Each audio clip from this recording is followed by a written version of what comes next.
Por favor, quisiera saber si me están escuchando.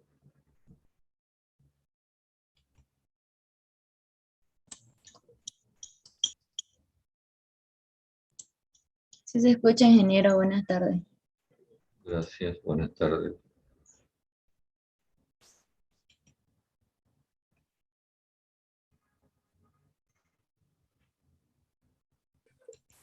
Antes de continuar con el tema que ayer avisamos, quisiera saber si tienen alguna consulta de todo lo avanzado.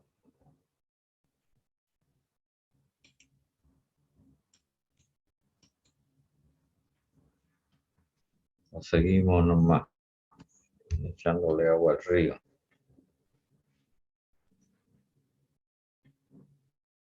¿Nada?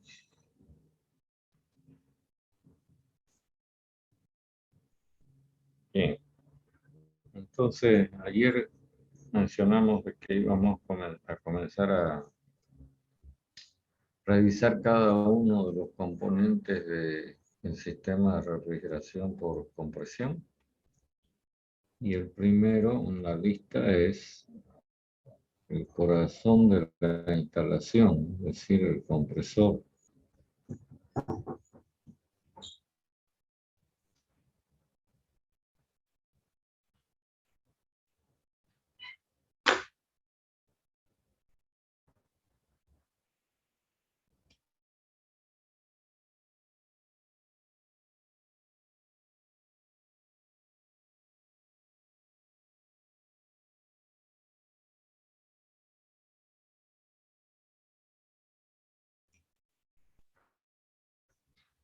Entonces decíamos que el compresor es como el corazón de la instalación. Su finalidad es muy clara. Se usa para incrementar la presión del refrigerante, estando este en estado de vapor, por supuesto. Y resulta que ese aumento de presión va acompañado simultáneamente de una reducción del volumen que ocupa el refrigerante. Siempre lo anoto así. Y para ello se requiere trabajo mecánico. Simplemente para graficar la idea. Si el refrigerante tuviera este volumen antes de la compresión, cuando se comprima, entonces va a resultar siendo esto. Disminuye el volumen, aumenta la presión, pero para que disminuya el volumen hay que empujar este límite, haciéndolo más pequeño, y eso es lo que requiere trabajo mecánico. Entonces usted tiene que imaginar de que en el compresor va a haber un elemento que se mueva, que va a hacer esta labor que estamos representándola gráficamente con estas flechitas. Es decir, una de las partes que va digamos, ser de mucha importancia en el compresor es el elemento móvil, que es el elemento compresor propiamente dicho. Entonces, en los distintos diseños de compresores, este elemento móvil puede tener diferentes maneras de moverse, y eso origina que a todos los compresores los podamos ubicar en alguno de estos dos tipos.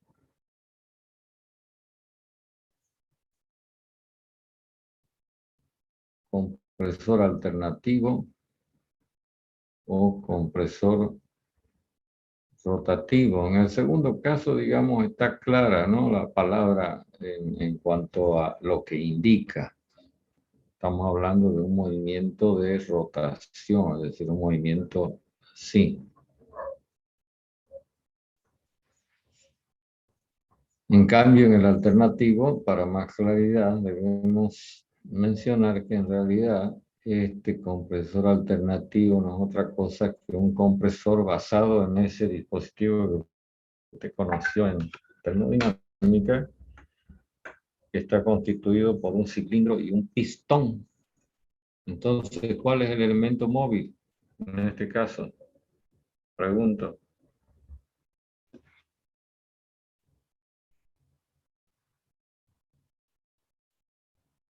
¿Están o se fueron? En un compresor de cilindro y pistón, ¿cuál es el elemento que se mueve para hacer la compresión? El pistón. El pistón. Y con una característica de que ese tipo de movimiento es lineal y de ida y vuelta. Es decir, que alterna, ¿lo ves? Entre una ida y una vuelta.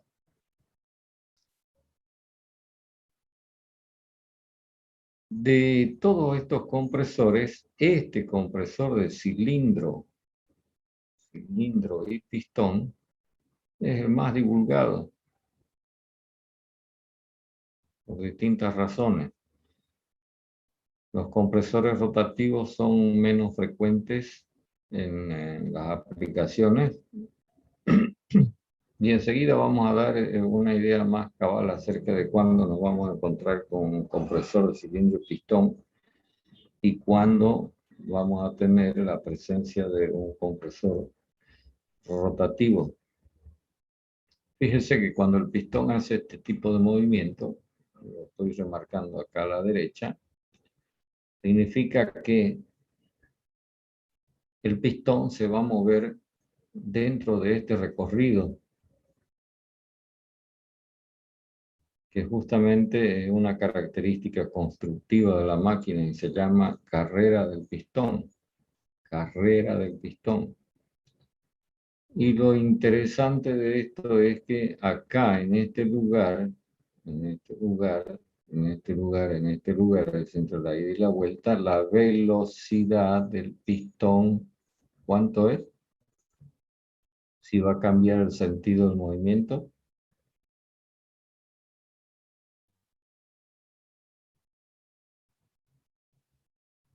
Pregunto.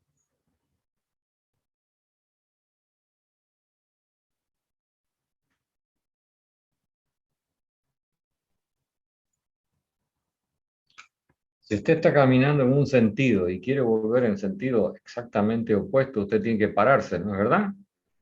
¿O no? ¿Sí o no? Sí, ingeniero. ¿Y qué significa eso? Que la velocidad en ese instante es cero. Por eso es que se suele llamar a estos extremos de la carrera o del recorrido del pistón punto muerto. Después lo vamos a poder distinguir cuando estemos mostrando un poco más detalladamente cómo es el compresor de cilindro y pistón. Entonces vamos a tener un punto muerto y otro punto muerto, dos puntos muertos. Ahora, lo importante de esto es lo siguiente. Si yo representara la velocidad del pistón en función de la posición, es decir, si este es un punto muerto y este es otro punto muerto, yo tendría velocidad cero. Supongamos que esté yendo así. Entonces, y digamos que esa velocidad le asignamos valor positivo. Entonces significa que el pistón empieza a moverse rápidamente, aumentando su velocidad. Luego más o menos se estabiliza y luego disminuye hasta que su velocidad vuelve a ser cero. Y cuando vuelve, esto ocurre por acá. ¿No es verdad? Es decir, así. Estoy mostrando la imagen, ¿no? Desarrollada en el tiempo. Por eso es que se llama el compresor alternativo, porque si uno toma como eje el tiempo, entonces lo que está ocurriendo es algo así. ¿Lo ve? Y esto le tiene que recordar a ustedes, los que estudiaron electricidad, ¿no? ¿Cómo se llama un tipo de corriente que tiene un comportamiento así? En lo que se refiere a voltaje o amperaje. ¿Cómo se llama?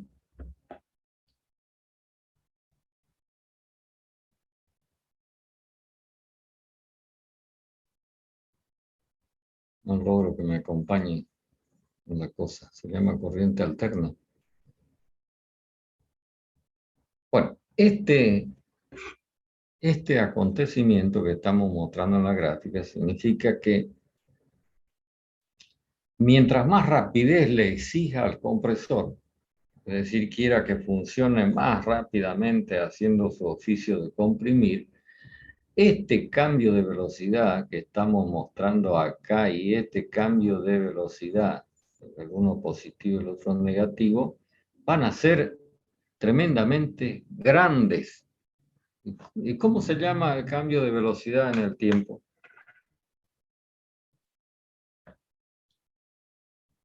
¿De qué estoy hablando? Cuando digo cuánto cambia la velocidad en un determinado tiempo, ¿de qué estoy Aceleración. hablando? De aceleración. Entonces significa que en la medida en que más le exijamos que trabaje rápidamente al compresor, mayores van a ser estas aceleraciones. Y ustedes saben que las aceleraciones son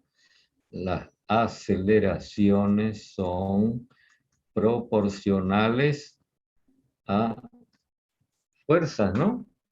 Lo que quiere decir que la máquina va a estar, por lo menos el elemento móvil va a estar sometido a tremendos esfuerzos mecánicos. Si uno exagera, puede llegar a romper la máquina o, en su defecto, provocar un desgaste muy acelerado, muy rápido.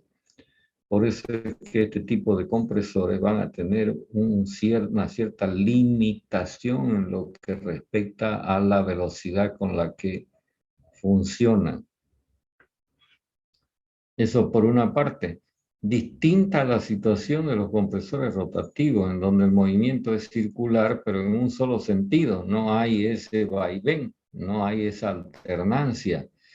Eso permite que los compresores rotativos operen a velocidades mucho mayores que los compresores alternativos. Entonces, hasta acá, si uno contrasta los dos tipos de compresores, la selección o la elección del compresor se inclina por el compresor rotativo, por supuesto, ¿no?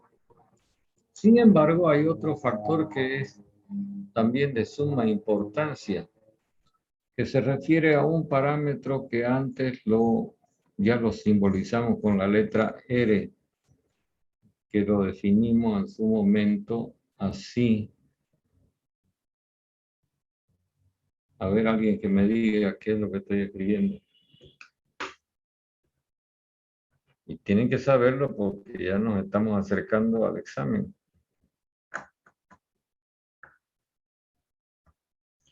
Son cosas que deberían tener una respuesta inmediata. ¿Qué es R o R? Como quieran.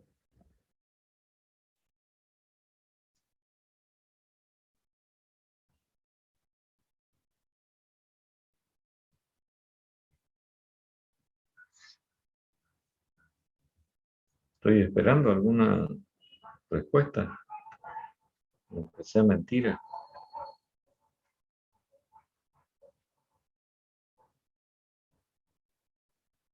Les doy una guía más. De esto hablamos cuando estuvimos analizando ese arreglo de los compresores en serie. ¿De acuerdo? ¿Qué es R? Digo R porque el nombre comienza así, con re.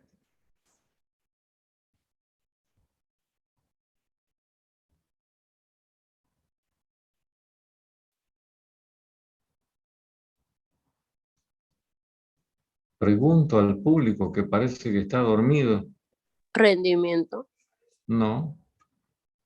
¿No ve que R dice igual a P sub D sobre P sub A? ¿Qué es lo que representamos con la letra P?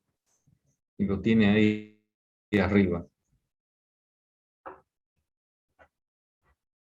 El símbolo P, ¿para qué lo usamos? ¿Lo ve o no lo ve acá? Presión. Presión. Entonces aquí hay P sub D. ¿Qué significa eso? Presión de descarga o presión de salida. P sub A, presión de admisión o presión de entrada. Y entonces R es el cociente entre estos dos valores, que se llama relación de compresión, que es una característica operativa de la máquina. Bueno. Mientras mayor sea R, significa que mayor será la presión de descarga frente al mismo valor de presión de admisión, ¿no verdad? Significa que el compresor comprime más. Y entonces eso demanda de la máquina, y ya estoy hablando de la máquina, que mientras más alta sea la presión de descarga, más hermética sea la máquina, porque si no va a haber fugas por donde uno no se imagina. ¿Comprende lo que les digo?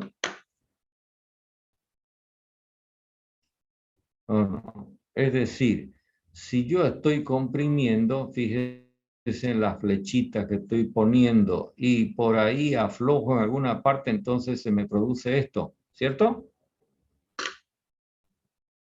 No logro comprimir todo. ¿Se da cuenta? A eso me refiero cuando digo que hay fugas. Entonces, una mayor relación de compresión demanda de la máquina mayor hermeticidad. Y en este aspecto es el compresor de cilindro y pistón el que se lleva la medalla. ¿Comprende?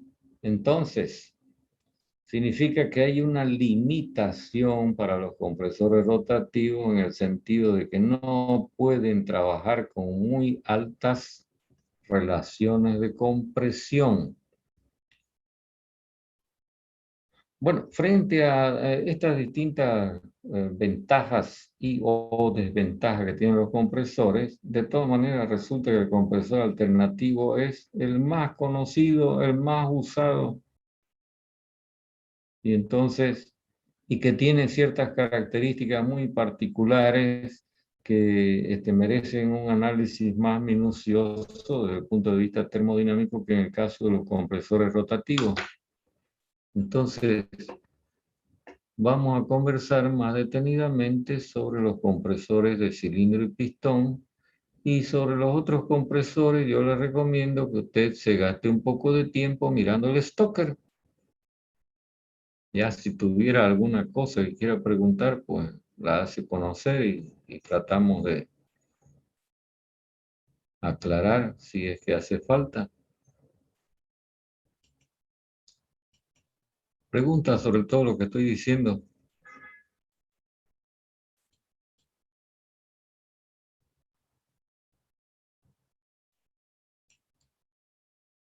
Estoy tratando de destacar las cosas que son más sobresalientes en el análisis de este elemento corazón de la instalación. Entonces, mire, yo dibujo esto y usted me dice inmediatamente de qué se trata, porque usted lo debe haber conocido muy bien en termodinámica. ¿Qué acabo de dibujar?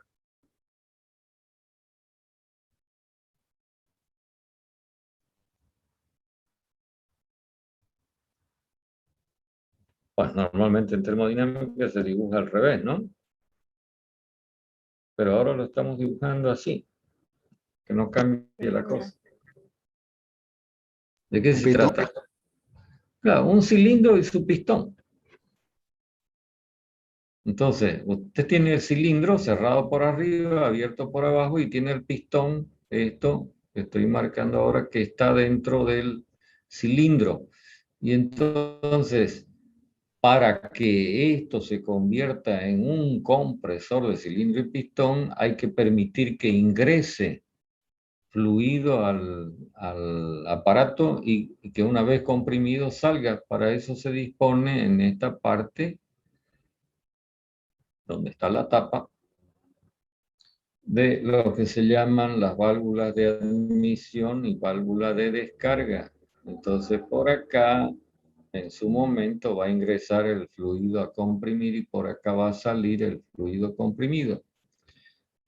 Pero para que todo eso ocurra, es necesario que el pistón se mueva, y entonces para que el pistón se mueva se dispone de un mecanismo que ahora lo voy a mostrar, que está alojado en esta cámara inferior, que más o menos tiene esta apariencia.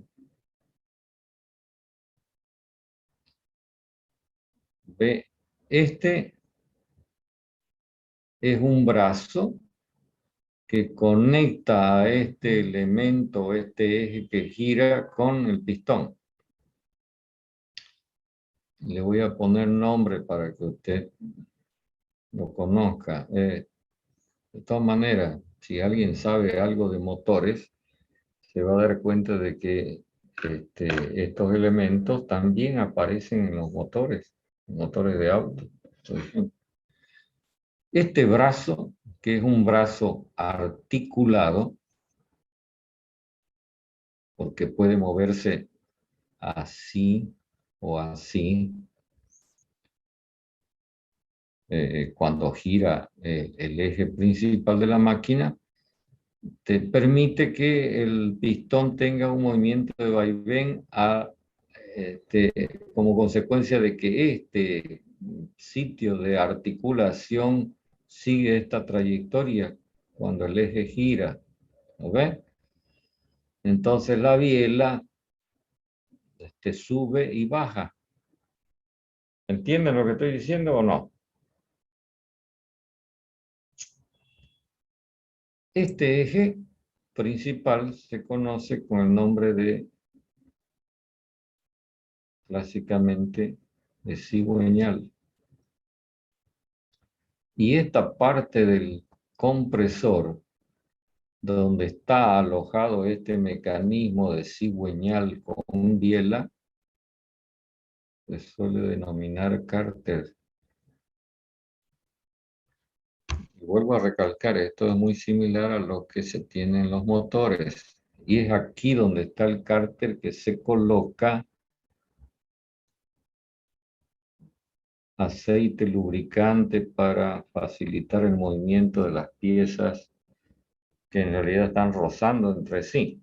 Entonces hay que reducir la fricción y para eso se requiere de un lubricante. Yo no sé si ustedes han ido a esos lugares donde inflan llantas y han sido un poco curiosos de mirar qué tienen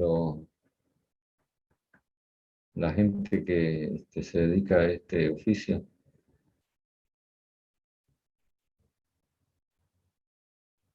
Y seguramente pudo haber reparado si hizo inflar alguna vez una bicicleta o la llanta de un vehículo, de que en todos estos talleres se tienen compresores de aire.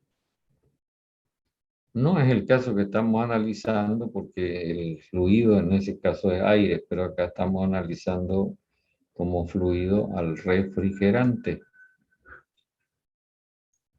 Bueno, entonces resulta que como consecuencia del giro del cigüeñal, el pistón se mueve recorriendo esta distancia de ida y vuelta. Y a esta distancia es la que estamos denominando, lo voy a simbolizar con la letra S, carrera del pistón. ¿Quién define esa distancia? El fabricante de la máquina. Él tiene su diseño y entonces cada fabricante tiene un valor de S característico que juntamente con esta otra dimensión que tiene el compresor, ¿qué será esto?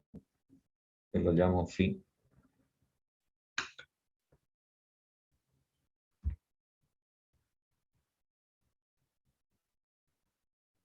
¿Ustedes no han hecho dibujo técnico? ¿O han hecho? Hemos hecho, ingeniero. ¿Ah? Sí, Sí, Entonces, Entonces, ¿saben que han dibujado piezas de máquina? ¿Saben para qué se usa la letra phi? ¿Qué forma tiene el cilindro? Esto es como preguntar. El El diámetro. diámetro. Casi estaba como la adivinanza de qué color es el caballo blanco Napoleón, ¿no? ¿Qué forma tiene el cilindro? Cilíndrica, pues, ¿no? Entonces digo, cada compresor va a tener como características constructivas, por lo pronto, la carrera y el diámetro. Y en realidad estos dos valores están determinando el tamaño que tiene el compresor.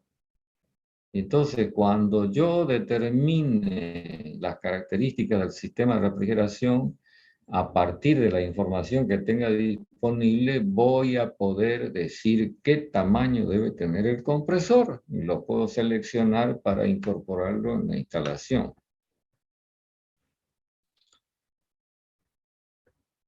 Pero hay algo más que tiene que ver con el detalle constructivo. Observen que el punto muerto que está más cerca de la tapa, que se suele llamar punto muerto superior, mientras que el otro se denomina punto muerto inferior,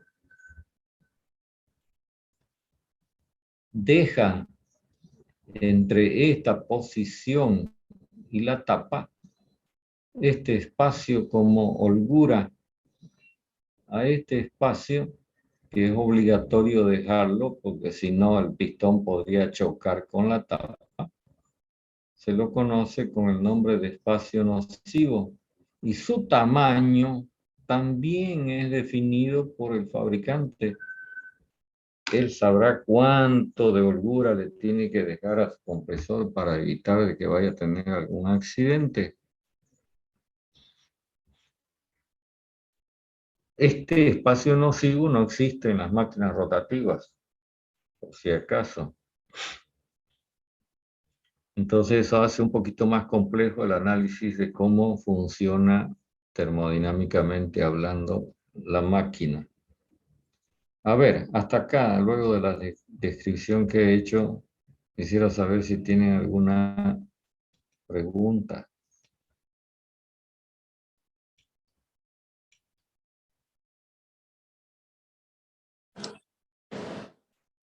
En el espacio nocivo, ingeniero, esta partecita no la entendí. Donde Ya, le deja espacio, en el espacio muerto. mire, ¿usted tiene auto en su casa o no? Sí, Ya, entonces tiene un garaje, ¿no es verdad? ¿Cierto? sí, sí. Ya, ¿dónde termina el garaje? ¿Hay alguna ¿Perdón? pared? ¿Hay alguna pared cerca? Sí, Digamos en el frente. a los Entonces, lados. a los lados. Bueno, supongamos que la pared esté en el frente y usted tenga su garaje, que sea su garaje. Entonces, cuando usted mete el vehículo, su vehículo, usted tiene que dejar una cierta distancia, ¿no? Asegurarse de que queda una cierta distancia, porque si usted no deja esa distancia, entonces algún día de eso se lleva por delante la pared. ¿Me entiende? Sí, sí, sí. Se entiende. Entonces, este espacio que usted tiene que dejar antes de alcanzar la pared es equivalente a esto que estamos llamando espacio nocivo. ¿Lo veo o no lo veo ahora? Sí, lo veo yo. Ya, muy bien. Mejor si le pone unas tranquitas, ¿no? Antes de llegar a la pared, de tal manera que usted sienta que el vehículo se frena para evitar que por un descuido se lleve por delante la pared. Bueno, eso ocurre en el compresor y entonces está diseñado de tal manera que queda esta holgura que estamos sombreando con rojo que se llama espacio nocivo. Que sea más grande o más chica, vuelvo a repetir, eso depende del fabricante. Si el fabricante está trabajando con buenos materiales, con buena precisión en la construcción de la máquina, entonces seguramente el espacio nocivo será el mínimo necesario, pues no. Pero si se trata de un compresor ordinario, entonces tiene que dejarle más holgura al fabricante para que no le vayan a reclamar al día siguiente que lo compraron. No sé si hay alguna otra pregunta, consulta. Me interesa que entendamos lo que es la máquina, las partes de la máquina y para que yo enseguida pueda hacer una descripción de cómo funciona.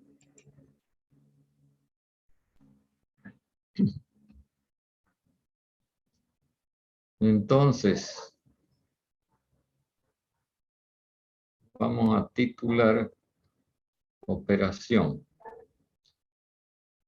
y vamos a hacer una descripción del funcionamiento de este tipo de compresor. A fin de ordenar el detalle de funcionamiento, se divide a en etapas que también se denominan tiempos operativos. Y el primer tiempo, lógicamente, tiene que ser la admisión. ¿En qué consiste la admisión? Consiste en que se haga ingresar al refrigerante al cilindro del compresor para que luego pueda ser comprimido. Entonces, ¿cómo ocurre esta operación? Usted tiene que imaginar al pistón ubicado en el punto muerto superior y este comienza a moverse hacia el punto muerto inferior. Entonces, las válvulas se disponen de tal manera que la válvula de admisión se abre mientras esté durando la admisión, mientras que la válvula de descarga permanece cerrada. ¿Lo ven? Entonces se produce el ingreso de refrigerante por acá. Exactamente como hace usted con una jeringa, ¿cierto? Usted jala el pistón o el émbolo de la jeringa para que ingrese el contenido que va a tener dicha jeringa. En este caso, por supuesto, se encuentra en estado gaseoso, ¿no? O de vapor. Entonces, ¿cuándo termina o cuándo está lleno el cilindro? Cuando el pistón alcanza el punto muerto inferior. Ahora, el fluido que ingresa se va a encontrar a una cierta presión, a una cierta temperatura y con un cierto volumen específico que lo vamos a llamar de admisión. Si uno mira el esquema del sistema de refrigeración que hemos venido analizando, esta condición para el ciclo estándar corresponde al vapor saturado que sale del evaporador, que es el que va a entrar al compresor. Entonces, P sub A, T sub A serían como la presión y temperatura de evaporación respectivamente. ¿Cierto? Entonces, una vez que está lleno el cilindro, y está lleno, digo, cuando el pistón alcanza acá la posición del punto muerto inferior, todo el cilindro está cargado, empieza la segunda etapa o tiempo, que viene a ser la compresión propiamente dicha.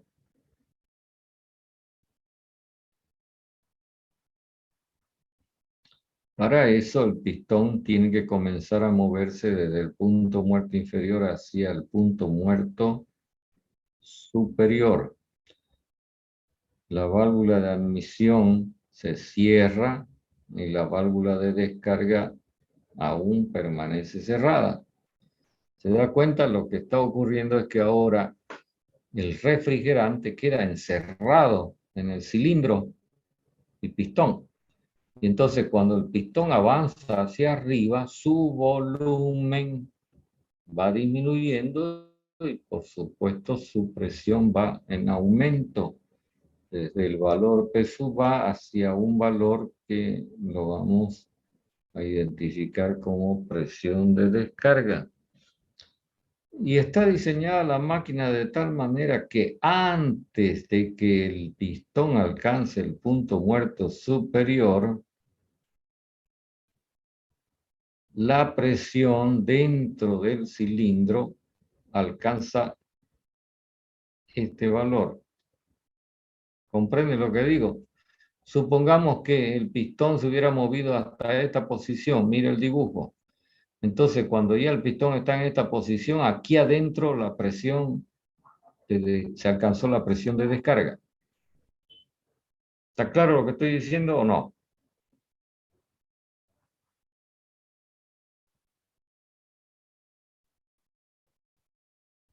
¿Lo puede repetir, ingeniero? Es que no lo escuché.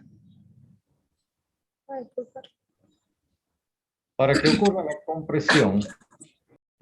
ocurra la compresión, las dos válvulas están cerradas. Entonces el refrigerante queda encerrado dentro del cilindro.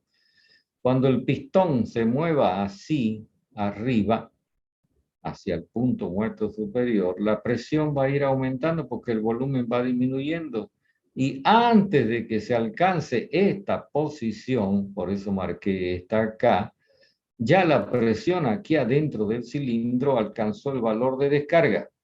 Por eso he puesto esto, antes de que se alcance el punto muerto superior. En ese momento tiene que proceder la descarga, que es la tercera etapa, la descarga del contenido comprimido en el cilindro. Es decir, el movimiento que se inició en el punto muerto inferior continuará hasta el punto muerto superior, con la válvula de admisión cerrada, pero la válvula de descarga abierta. Y entonces el fluido va a salir del cilindro a través de la válvula de descarga por acá en una condición de presión P sub D, de temperatura T sub D y de volumen específico B sub D. ¿Lo ven? Todo esto significa que el pistón ha hecho un viaje así y otro viaje así. Y esto significa que este eje, el cigüeñal, ha dado una vuelta, lo cual es importante, porque cuando hablemos de velocidad de funcionamiento del compresor, nos vamos a referir a un valor que se suele medir en revoluciones por minuto, vueltas por minuto, que es la velocidad de giro del cigüeñal.